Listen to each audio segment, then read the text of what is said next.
પતંગ રસિકો પતંગની ઢીલ દેવા તૈયાર રહેજો। ઉત્તરાયણના પવનને લઈને હવામાન વિભાગની આગાહી। પવનની ગતિ 5 થી 15 કિલોમીટર પ્રતિ કલાકની રહેશે। પતંગ ચગાવવા માટે ખૂબ જ અનુકૂળ વાતાવરણ રહેશે। પતંગ રસિયાઓ માટે સારા સમાચાર। ઉત્તરાયણમાં પવનને લઈને અંબાલાલનું અનુમાન। ઉત્તરાયણ પર પવનની ગતિ સારી રહેવાનું અનુમાન। સવારે 7 થી 11 સુધી પવનની ગતિ સારી રહેશે। મહેસાણા અમદાવાદમાં પવનની ગતિ 7 થી 9 કિલોમીટરની રહેશે। મહુવા ગાંધીધામ જામનગરમાં સારો પવન રહેશે। દરિયા કિનારે પવનની ગતિ 13 કિલોમીટર રહેવાનું અનુમાન કર્યું વ્યક્ત। સુરતમાં આંચકાના પવનની ગતિ 26 કિલોમીટરની આસપાસ રહેશે। 15 જાન્યુઆરીએ સવારમાં પવનની ગતિ ઓછી રહેશે। પતંગ રસિયાઓ માટે પવનની ગતિ સાનુકૂળ રહેશે। દિવસ દરમિયાન પવનની ગતિ વધઘટ થયા કરશે। હવામાન વિભાગે ઠંડીને લઈને કરી આગાહી। આગામી 24 કલાકમાં તાપમાન વધવાની શક્યતા। 2 થી 3 ડિગ્રીનો ઘટાડો થતા ઠંડીનો ચમકારો વધશે। રાજ્યમાં ઉત્તરથી ઉત્તર પૂર્વના પવનો ફૂંકાતા ઠંડી વધવાની કરાઈ આગાહી। કાતિલ ઠંડીમાં ગુજરાતમાં કાશ્મીર જેવો માહોલ છવાયો। સુસવાટા મારતા પવનો સાથે હાડથી જવતી ઠંડી પડી। આ વર્ષમાં નલિયામાં રેકોર્ડ બ્રેક ઠંડી પડી। રાજ્યમાં સૌથી નીચું તાપમાન નલિયામાં નોંધાયું। રાજધાની દિલ્હીમાં કડકડતી ઠંડીનો પ્રકોપ યથાવત। તાપમાનનો પારો 3.2 ડિગ્રી સુધી પહોંચી જતા સામાન્ય જનજીવન ખોરવાયું। ધુમ્મસનું સામ્રાજ્ય છવાઈ જતા વાહન ચાલકોને પડી હાલાકી। આગામી દિવસોમાં પણ કોલ્ડ વેવની આગાહી। જમ્મુ કાશ્મીરના કડકડતી ઠંડીનો પ્રકોપ યથાવત। સતત ઘટી રહેલા તાપમાન વચ્ચે પાણીની મુખ્ય પાઇપલાઇનોમાં પાણી જામી ગયું। સ્થાનિકોએ પીવાના પાણી માટે બરફ ઓગળવો પડે તેવી સ્થિતિ। ભારે ઠંડી વચ્ચે જનજીવન થયું પ્રભાવિત। જમ્મુ કાશ્મીરના પૂંછમાં રસ્તા પરથી બરફ હટાવવાની કામગીરી કરાઈ। સુરક્ષાને ધ્યાનમાં રાખી સવારે 11 થી બપોરે 2:30 વાગ્યા સુધી વાહન વ્યવહારની અપાઈ મંજૂરી। પ્રવાસીઓને સાવચેતી રાખવા અને વહીવટી સૂચનોનું પાલન કરવાની અપીલ। શ્રીનગરમાં તાપમાનમાં નજીવો સુધારો જોવા મળ્યો। શ્રીનગરમાં લઘુત્તમ તાપમાન -2.4 ડિગ્રી નોંધાયું। તીવ્ર ઠંડી વચ્ચે સામાન્ય જનજીવન થયું પ્રભાવિત। આગામી દિવસોમાં તાપમાનમાં ધીમે ધીમે વધારો થવાની હવામાન વિભાગે કરી આગાહી। हिल स्टेशन माउंट आबू में ठंडी हाजा गगड़ाव्या। तापमान पारो सतत गगड़ता सहेलाणीओ माण्यो कड़कड़ती ठंडीनो आनंद। लघुत्तम तापमान 0 डिग्री थी नीचे पहुंची जता मैदान वाहनों ने रस्ता पर बरफनी चादर पथराई। माउंट आबू में हाड़थी जवती ठंडी साथे गाढ़ धुम्मसनो कहर। वाहन चालकों ने भोगववी पड़ी हालाकी। Sunset point honeymoon point shooting point पर प्रवासीओनो धसारो जोवा मळ्यो। उत्तराखंडना हरिद्वार में शीतलहर। तापमान में भारे घटाडो थता कड़कड़ती ठंडीनो अनुभव। हरिद्वारना विविध घाट पर सवारे सन्नाटो जोवा मळ्यो। ठंडीनी साथे धुम्मस वधता विजिबिलिटी में घटाडो। उत्तर प्रदेशना आगरा में धुम्मस छवाता ताजमहलनो अद्भुत नजारो जोवानुं दुर्लभ बन्युं। गाढ़ धुम्मसनी चादर में ताजमहल ढंकायो। ताजमहल जोवा आवनारा लोको निराश थईने पाछा फर्या। मुंबई धुम्मसनी चादर में लपेटाયું। तापमान में घटाडो थता ठंडीनो अनुभव। वडाला बोरीवली कांदिवली जुहू मलाड घाटकोपर सहितना विस्तार में वहेली सवारे जोवा मळ्युं धुम्मसनुं साम्राज्य। तमिलनाडुना तिरुचिरापल्ली शहरना કેટલાક વિસ્તારોમાં હળવો વરસાદ પડ્યો।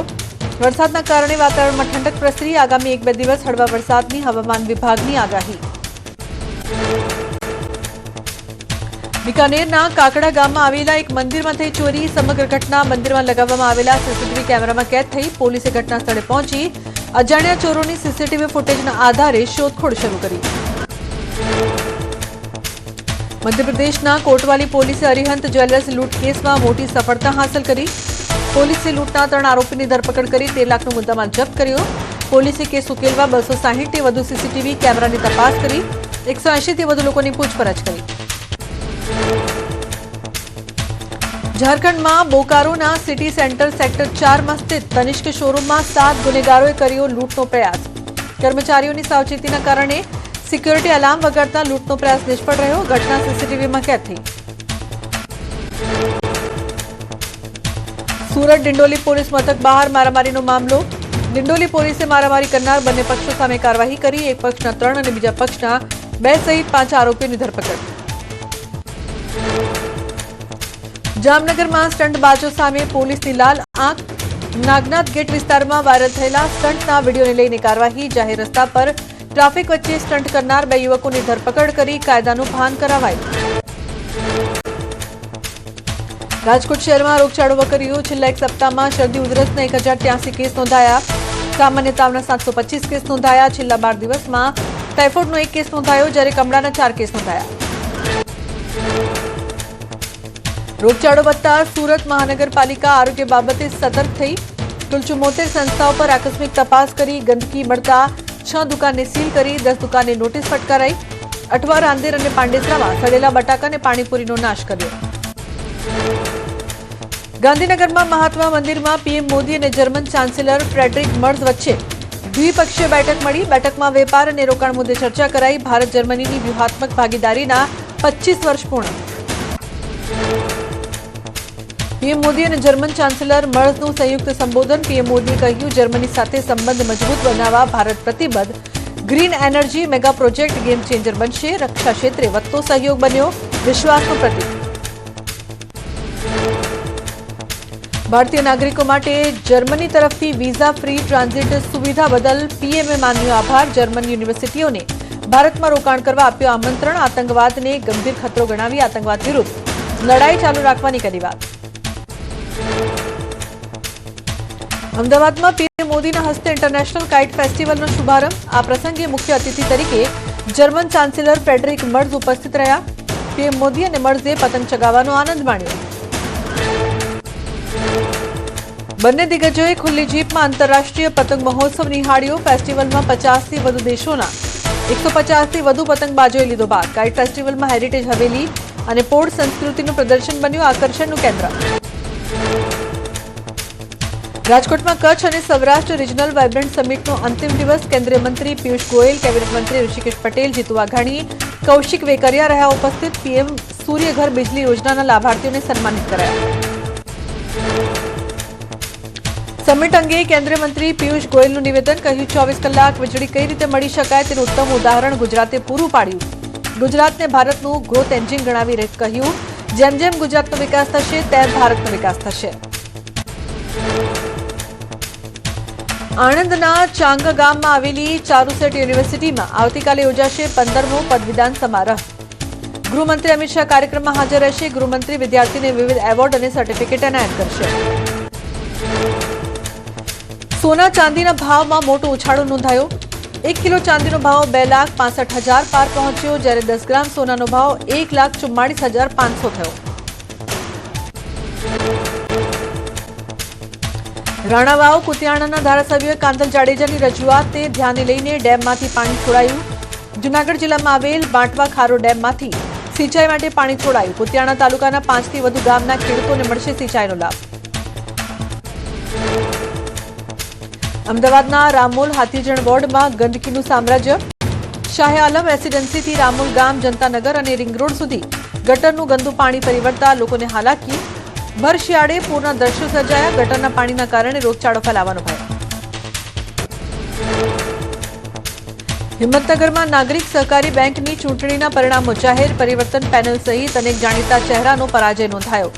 13 પૈકી 12 જૂના ડિરેક્ટરો ફરીથી સત્તામાં પરત ચૂંટાયા. એક અપક્ષ ઉમેદવારનો પણ થયો વિજય. મહેસાણાના કડીમાં નીતિન પટેલના આક્રમક તેવર. મોહમ્મદ ગઝનીવીની સરખામણી શ્વાન સાથે કરતા વિવાદના એંધાણ. કહ્યું, ભૂતકાળને ભૂલી જઈશું તો આવનારો સમય અને પ્રજા આપણને માફ નહીં કરે.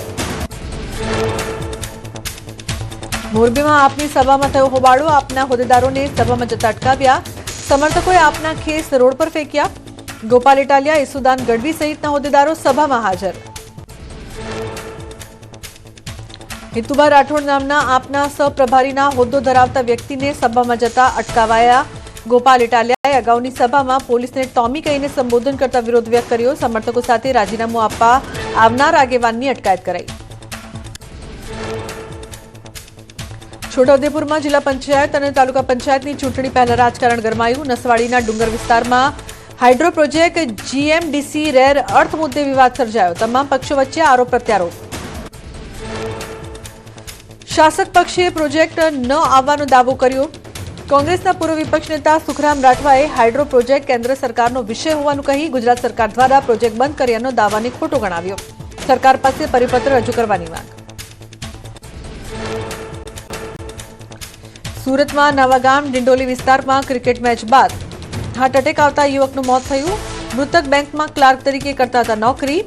ક્રિકેટ મેચ રમ્યા બાદ અચાનક બેભાન થઈ જતા તેને હોસ્પિટલ લઈ જવાયા, જ્યાં ફરજ પર હાજર ડોક્ટરોએ તેને મૃત ઘોષિત કર્યા.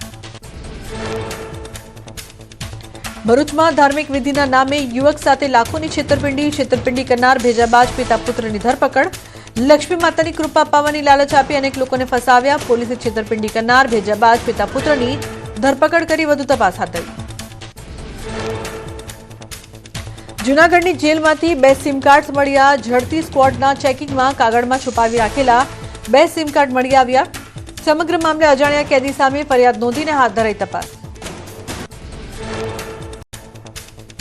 વાવથરાદના જડિયાળી ગામથી ઝડપાયું શંકાસ્પદ અનાજ. ગામ લોકોએ ચોખા ભરેલ પિકઅપ ઝડપી પોલીસ અને મામલતદારને કરી જાણ. મામલતદારે પંચનામું કરી મુદ્દામાલ જપ્ત કર્યો. તપાસ બાદ અનાજને લઈને થશે ચોંકાવનારો ખુલાસો. સુરતમાંથી 5 લાખની નકલી નોટો સાથે રત્ન કલાકાર ઝડપાયો. આરોપી છેલ્લા 1 વર્ષથી ભીડભાડવાળા વિસ્તારોમાં નોટો વટાવતો હતો. શાક માર્કેટ અને નાના ગલ્લાઓને બનાવતો નિશાન. નકલી નોટ સહિતનો મુદ્દામાલ જપ્ત કરી પોલીસે હાથ ધરી કાર્યવાહી. સુરતમાં ધાડ અને લૂંટના ગુનાનો આરોપી 19 વર્ષીય મધ્યપ્રદેશથી ઝડપાયો. વર્ષ 2007માં લિંબાયતની મધુરમ જ્વેલર્સમાં આરોપીએ જીવલેણ હુમલો કરી ચલાવી હતી લૂંટ. આરોપી સામે અગાઉ 5 જેટલા નોંધાયા હતા ગુના. સુરતમાં આવાસ અપાવવાના નામે છેતરપિંડી કરનાર ઠગ ઝડપાયો. 2021માં આરોપીએ મનપામાં સેટિંગ હોવાનો દાવો કરી લોકો સાથે લાખો રૂપિયાની છેતરપિંડી કરી હતી. 5 વર્ષથી ફરાર આરોપીને મોરા ભાગળ વિસ્તારમાંથી ઝડપી પાડ્યો. કચ્છના શાહુનગર નજીક 1 કરોડથી વધુની સોપારી ઝડપાઈ. પાયલોટિંગ કરતી 2 4 વ્હીલર, કન્ટેનર ટ્રેલર સહિત 1.5 કરોડથી વધુનો મુદ્દામાલ જપ્ત. 5 આરોપીને ઝડપી પોલીસે કાયદાકીય કાર્યવાહી કરી. કચ્છમાં લક્કીનાળાના સમુદ્રી સીમા દર્શન પ્રોજેક્ટ શરૂ કરાયો. પ્રોજેક્ટ અંતર્ગત બોટ રાઇડ દ્વારા ભારત પાકિસ્તાનની આંતરરાષ્ટ્રીય સમુદ્રી સરહદ દર્શન કરી શકે છે પ્રવાસીઓ. અગાઉ પ્રતિબંધિત વિસ્તાર હવે પ્રવાસીઓ માટે ખુલ્લો મુકાયો. સુરત પોલીસની પ્રશંસનીય કામગીરી આવી સામે. દેલાડવા તળાવ પાસે ત્યજી દેવાયેલી 1 દિવસની બાળકીની સુરત પોલીસે રખેવાળ બની જવાબદારી લીધી. બાળકીની માતાની શોધખોળ ચાલુ. સુરત પોલીસ કમિશનર અનુપમસિંહ ગેહલોતે બાળકીની છઠ્ઠી તથા નામાંકન વિધિ કરાવી. બાળકીનું નામ હસ્તી રાખ્યું. કાર્યક્રમમાં પોલીસ કર્મચારીઓ બાળકીના પરિવાર તરીકે હાજર રહ્યા. વલસાડના ફલદરા ગામમાં આદિવાસી આંગણે નામનો સાંસ્કૃતિક કાર્યક્રમ યોજાયો. આદિવાસી પરંપરા, ખાનપાન, ગીત સંગીત અને પરંપરાગત રમતોના વારસાને જાળવી રાખવા કરાયું આયોજન. પરંપરાગત લોકનૃત્યો અને લોકવાદ્યોના સુરતાલ પર આદિવાસી સંસ્કૃતિ ખીલી ઉઠી. સમાજમાં પ્રવર્તતા કુરિવાજો અને દૂષણોને દૂર કરવા મંચ પરથી જનજાગૃતિનો સંદેશો અપાયો. આદિવાસી રમતગમતોની સ્પર્ધાથી યુવા પેઢીને પોતાના મૂળ સાથે જોડવાનો કરાયો પ્રયાસ. આદિજાતિ મંત્રી નરેશભાઈ પટેલ, સાંસદ ધવલ પટેલ સહિતના અગ્રણીઓ રહ્યા હાજર.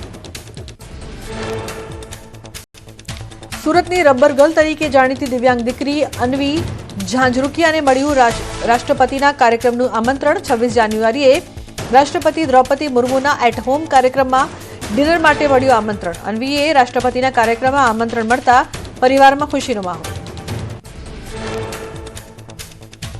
વલસાડના પારડીમાં યુથ ક્લબ દ્વારા ભવ્ય પતંગોત્સવનું આયોજન. વલસાડ ડાંગના સાંસદ ધવલ પટેલના હસ્તે પતંગોત્સવનો આરંભ કરાયો. સાંસદ ધવલ પટેલે જાતે પતંગ ચગાવી અને દોરા પર માંજવા ચડાવવાની કામગીરીમાં ભાગ લીધો. સાંસદ ધવલ પટેલે સ્થાનિક સ્ટોલ ધારકો પાસેથી પતંગોની ખરીદી કરી વોકલ ફોર લોકલનો સંદેશ આપ્યો. પતંગોત્સવમાં પારડી સહિત આસપાસના વિસ્તારોમાં મોટી સંખ્યામાં લોકો ઉમટ્યા. સમગ્ર કાર્યક્રમ ઉત્સવમય વાતાવરણમાં સંપન્ન થયો. આસામના કામાખ્યા મંદિરમાં મકર સંક્રાંતિ અને માઘ બિહુના ઉત્સવની તૈયારીઓ. ઉજવણી અવસરે મોટી સંખ્યામાં શ્રદ્ધાળુઓ માતાજીના દર્શનાર્થે ઉમટી પડ્યા. મંદિરના પૂજારી દ્વારા માઈ ભક્તોને તહેવારોનું ધાર્મિક મહત્વ સમજાવાયું.